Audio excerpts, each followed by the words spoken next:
अमेरिकी सदर ट्रंप ने यूक्रेनी सदर को झाड़ पिला दी। डील करो वरना हम तुम्हें छोड़ रहे हैं। ज़ेलेंस्की से मुलाकात के दौरान ट्रंप की गुफ्तगू। कहा, आप चाहते हैं मैं पुतिन के बारे में गलत बातें करूं। आप पुतिन से नफरत का इजहार कर रहे हैं। आप इस वक्त कोई अच्छी पोजीशन में नहीं हैं। आप तीसरी जंग अजीम का जुआ खेल रहे हैं। अगर मैं बीच में ना आता तो आपका रूस से कभी मुआहिदा नहीं होता। पुतिन पर सख्ती से कोई मुआहिदा नहीं होगा। मुझे अभी यूक्रेन की सिक्योरिटी की फिक्र नहीं, हमें डील करनी है। मुझे लगता है कि आपको हमेशा समझौता करना पड़ेगा। आप समझौते के बगैर कोई सौदा नहीं कर सकते। हुकूमत का पेट्रोलियम मसनूआत 5 रुपए तक सस्ती करने का ऐलान। डीजल 5 रुपए 31 पैसे सस्ता, फी लीटर 258 रुपए 64 पैसे हो गया। पेट्रोल की कीमत में 50 पैसे कमी, फी लीटर 255 रुपए 63 पैसे का हो गया। मट्टी का तेल 3 रुपए 53 पैसे और लाइट डीजल 2 रुपए 47 पैसे सस्ता कर दिया गया। वजारत खजाना ने पेट्रोलियम मसनूआत की कीमतों में कमी का नोटिफिकेशन जारी कर दिया। मस्जिदुल हराम और मस्जिद नबवी में तरावी के रूह परवर इज्तिमात। लाखों मुसलमानों ने माह सयाम को इबादत और रियाजत से खुशामदीद कहा। सऊदी सुप्रीम कोर्ट ने रमजानुल मुबारक का चांद नजर आने का ऐलान किया। सऊदी अरब में आज बरोज हफ्ता पहला रोजा होगा। खलीजी रियासतों में भी आज सऊदी अरब के साथ रमजानुल मुबारक का पहला रोजा रखा जाएगा। मुत्तहिदा अरब अमारात, कुवैत, कतर, ओमान समेत खलीजी ममालिक में नमाज तरावी पढ़ाई गई।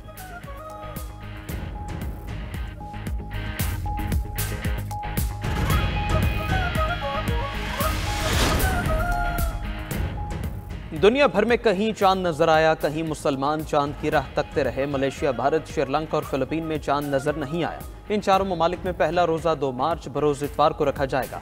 ऑस्ट्रिया, न्यूजीलैंड, ऑस्ट्रेलिया में रमजानुल मुबारक का चांद नजर आ गया। ओमान और इंडोनेशिया में भी सरकारी सतह पर चांद की रोयत का ऐलान कर दिया गया। अफगान सुप्रीम कोर्ट के मुताबिक अफगानिस्तान में भी माह सयाम का चांद नजर आ गया। आज पहला रोजा रखा जाएगा। अमरीका, बरतानिया, रूस और मगरबी ममालिक में पहला रोजा आज होगा।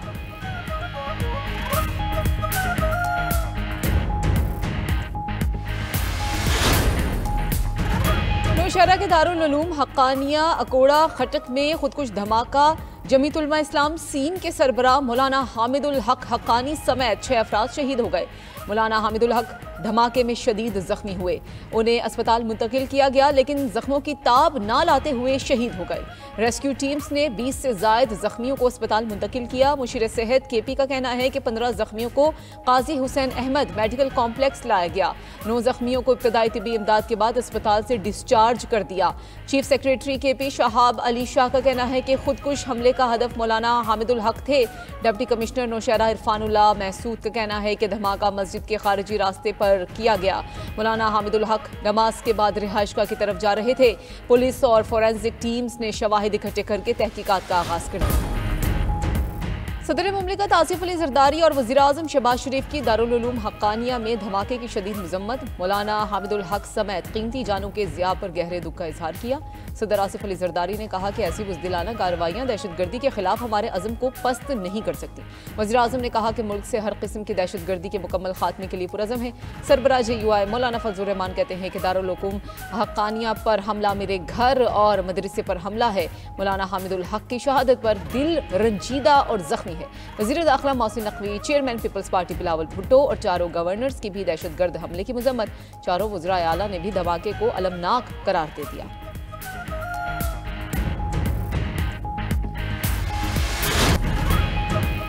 Chief justice Pakistan justice Yahya Afridi की ज़ेर सदारत जुडिशल कमीशन का अहम इजलास। जजेस तैनातियों की मंजूरी दी गई।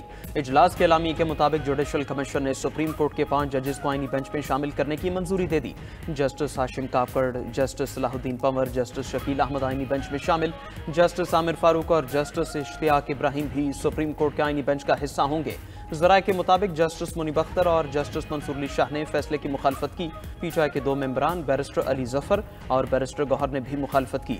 चारों मेंबरान ने राय दी सुप्रीम कोर्ट के तमाम जजेस को आईनी बेंच में शामिल किया जाए। जुडिशल कमीशन ने लाहौर हाईकोर्ट में इजाफी जजेस के लिए 4 नामों की मंजूरी दी। जस्टिस राजा गजनफर अली खान, तनवीर अहमद शेख की लाहौर हाईकोर्ट में तैनाती की मंजूरी। जस्टिस तारिक महमूद बाजवा, अबहर गुल खान भी लाहौर हाईकोर्ट में तैनात होंगे। जुडिशल कमीशन ने 3 जजेस की सिंध हाईकोर्ट आईनी बेंच में शमूलियत की मंजूरी भी दी।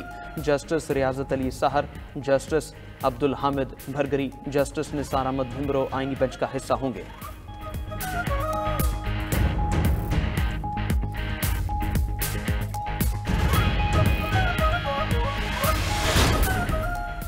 वज़ीर आज़म ने एक बार फिर अपोजिशन को मुज़ाकरात की दावत दे दी। काबीना में शामिल नए वज़रा के लिए नाश्ते की तकरीब में गुफ्तगू करते हुए शहबाज शरीफ ने कहा कि कौमी मामलात पर अपोजिशन को हुकूमत का साथ देना चाहिए। अपोजिशन को साथ लेकर चलना चाहते हैं। अपोजिशन तनकीद और सियासत पार्लियामेंट के अंदर करे। फौज समेत रियासती इदारों के खिलाफ प्रोपेगेंडा नाकाबिले बर्दाश्त है। नवाज शरीफ दौर में IMF को खैरबाद कह दिया था, दोबारा कहता हूं IMF से छुटकारा हासिल करके रहेंगे। काबीना के तमाम अरकान का कारकर्दगी को खुद जायजा लेने का इरादा।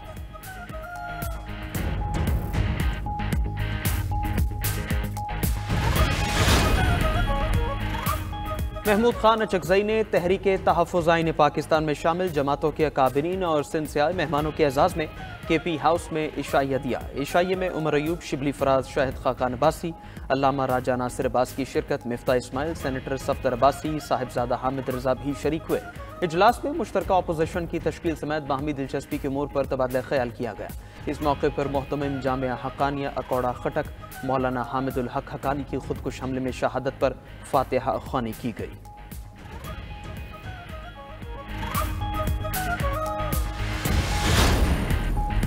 बानी PTI की 9 मई से मुतालिक जुडिशल कमीशन की तश्कील के लिए दरखास्त सुप्रीम कोर्ट के आईनी बेंच ने PTI को मजीद दस्तावेजात जमा कराने की मोहलत दे दी। दौरान समाअत जस्टिस जमाल मंदोखेल ने बानी PTI के वकील से सवाल किया कि आपने दरखास्त में लिखा है कि 9 मई वाक़े में दर्जनों शहरी हलाक हुए। हलाक होने वाले किसी शहरी का डेथ सर्टिफिकेट लगाया है, कोई एक सर्टिफिकेट तो हमें दिखा देते। जस्टिस अमीनुद्दीन खान ने कहा कि कोई एक आध FIR कराई हो वही दिखा दें। जस्टिस हसन अजहर रिजवी बोले कि 9 मई वाक़े में हलाकतों बारे कोई मीडिया रिपोर्ट ही लगा देते। सुप्रीम कोर्ट के आईनी बेंच ने समाअत गैर मुअय्यना मुद्दत के लिए मुलतवी कर दी।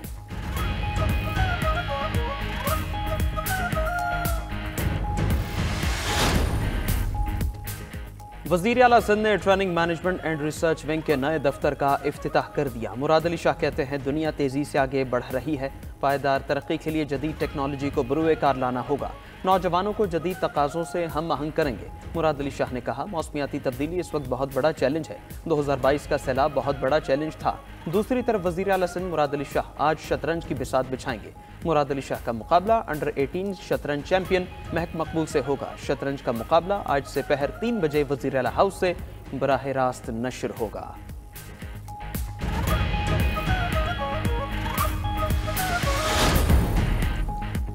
वज़ीर आज़म शहबाज शरीफ से रूस के वज़ीर तवानाई की वफ्द के हमरा मुलाकात। इस मौके पर गुफ्तगू करते हुए वज़ीर आज़म ने कहा कि पाकिस्तान रूस के साथ ताल्लुकात मज़ीद मजबूत बनाने का ख्वाह है।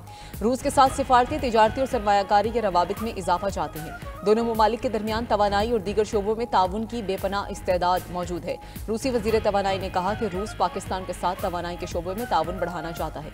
वज़ीर आज़म से मुल्क के मुमताज़ सनतकारों और कारोबारी शख्सियात का वफ्द भी मिला। वज़ीर आज़म ने कहा कि हुकूमत सनत और कारोबार के फ़रोग के लिए तरजीही बुनियादों पर काम कर रही है। कारोबारी बरादरी को दरपेश मसाइल का हल हमारी अव्वलीन तरजीह है। कोशिश है कि पायदार तरक्की के अहदाफ को पूरा किया जाए।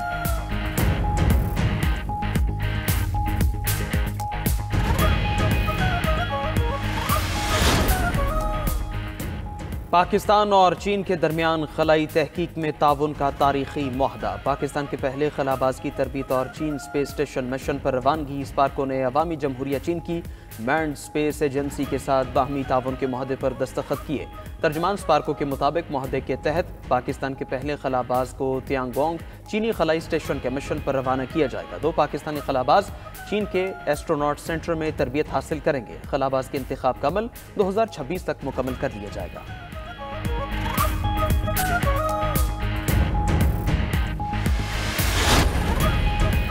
ख्वातीन को मुफ्त पिंक स्कूटर्स और पिंक हेलमेट देंगे। वफाकी हुकूमत ने बसों की खरीदारी के लिए फंड नहीं दिए। वज़ीर आज़म वादे के मुताबिक 180 इलेक्ट्रिक बसें फराहम करें। सीनियर वजीर सिंध शर्जिल मेमन की कराची में न्यूज़ कॉन्फ्रेंस कहा कि ट्रांसपोर्ट के लिए पब्लिक प्राइवेट पार्टनरशिप को फरोग दे रहे हैं। पाकिस्तान में सियासी इस्तेहकाम आ रहा है। पाकिस्तान इस वक्त सरमायाकारी के लिए आइडियल है।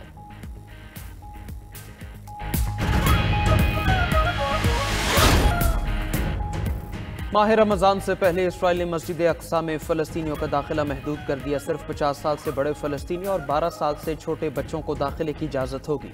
रिपोर्ट के मुताबिक कैदियों के तबादले के तहत रिहा किए गए फलस्तीनियों को मस्जिद अक्सा में दाखिल होने की इजाज़त नहीं होगी। जुमे की नमाज के लिए सिर्फ 10,000 फलस्तीनी मस्जिद अक्सा जा सकेंगे। मस्जिद अक्सा जाने से पहले इसराइली हुकाम को दरख्वास्त देना होगी।